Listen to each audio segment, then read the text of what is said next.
Next, I want to talk about knee pain that is driven a little bit by tightness on the front of your shin and through the ankle. So the beauty of sitting in like a Japanese style sit is that you naturally keep the front of your leg open.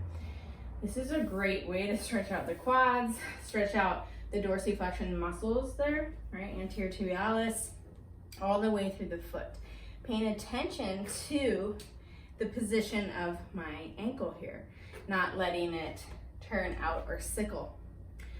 When you're limited in knee flexion, like I am on my other knee, and I physically can't go into that full knee flexion position as well, I don't get this great opportunity for just that general movement to open up that space.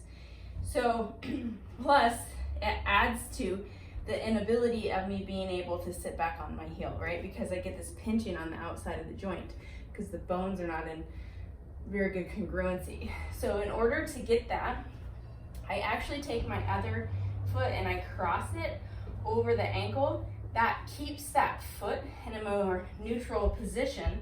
As I rock back, I can tolerate a lot more knee flexion before my joint starts to hurt, and I actually start to feel it as a stretch in my quad and in the front of my shin.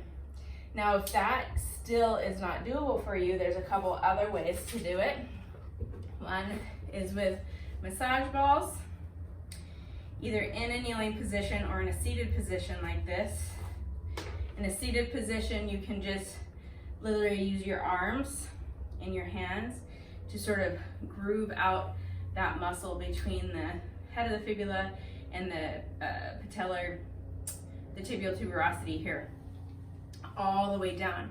That muscle comes all the way down and attaches to your midfoot here. Another way to get it with the ball is in kneeling. So starting on that tibial tuberosity and then just moving to the side and working your way, if you can tolerate that, again with that knee flexion.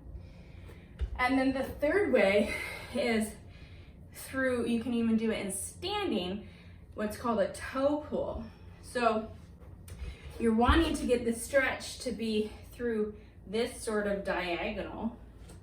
So you're gonna bring this leg behind you and then actually out to the side here and do a little bend in the other leg to feel that stretch. So we'll just do like 4 of those. If it's uncomfortable on your big toe joint, you might want to put a pillow down to support it and just raise it off the ground a little bit. That can be a little bit more doable. Now I feel that stretch throughout the whole front of the shin as opposed to just the pressure in my toe joint. And then you can recheck and see how it did. So can I rock back? Now I can rock back a lot easier and my foot is not sickling or turning in, so I don't necessarily have to hold it there. Give those a try. Let me know how it goes.